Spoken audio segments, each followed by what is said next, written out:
In another video by the Maestro, hello Peziantes. I wanted to go over today on 3 things that you can do today in society to make sure you're not completely broke and living on the streets and begging grannies for a good old fast sip of their jello.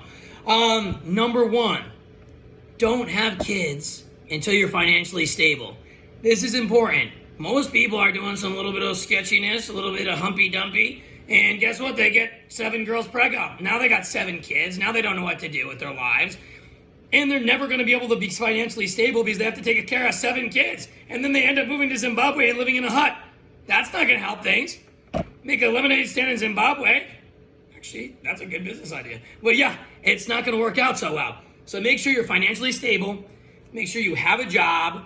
And the second thing is, make sure you have a job, even if it's the most shit awful job of all time, and you're literally hating your life more than anything. Don't mention my life. And you have to work this job every day, and it's horrible. You need to keep that job until you find a new job. And it can be absolutely awful to do because these jobs are muy sketchioso. But even if your job is awful and terrible, you need to keep that job until you find a new job, unfortunately. That's just the way it works. It's extremely unfortunate. And the third thing is, don't get married until you're financially stable. I guess that goes with the kids thing. And also, don't co-sign onto any loans with anybody else on things that you aren't ready for. Like, let's say, even if it's like a phone bill or something, don't co-sign that, because if the other person doesn't pay it, they're going to expect you to pay it, the co-signer to pay it. So you don't want to get involved with anything that you're going to end up having to pay for. Even if the other person's like, oh, and they're whatever, your girlfriend, that's the worst thing you can do. Co-sign something with your girlfriend, and then your girlfriend can completely destroy you. Or even if it's like your mom, don't co-sign that shit. She's gonna take you for everything you have. But yeah, like it could be like a car or a house. Don't co-sign it unless you're ready, if the other person defaults, to completely pay for it, because that can really ruin your credit. That can really ruin your financial. And I guess another thing that you could what you really need to do is don't get in trouble with the law. I know the Maestro prowls outside the girl's bathroom and does a little sketchiness. That's not against the law. Yes, it is. Okay, don't do that. Don't do anything that's going to get you in trouble with the law, because that's going to set you back a really long time, especially something like a DUI. I know my friends do it all the time. No, just JK. No, especially something like a DUI or something like that.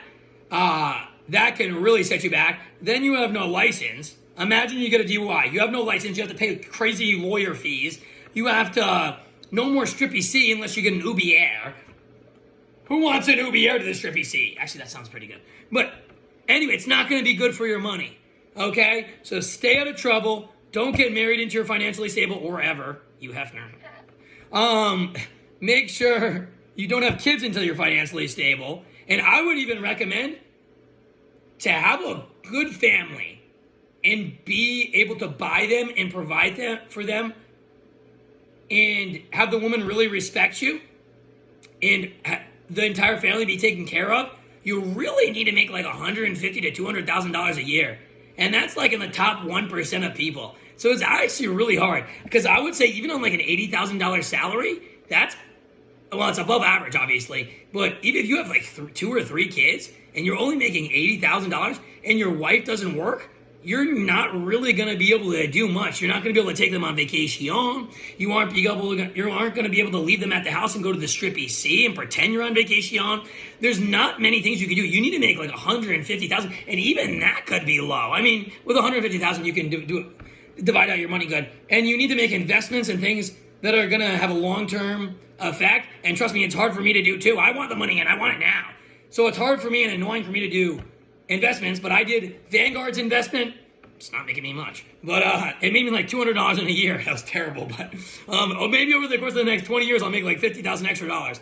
So, but it's important to invest in stuff. Real estate's obviously the greatest thing, because it's always going to be going up in price, basically, especially if you do it in a good neighborhood, and stuff like that. So make those investments, even though it sucks.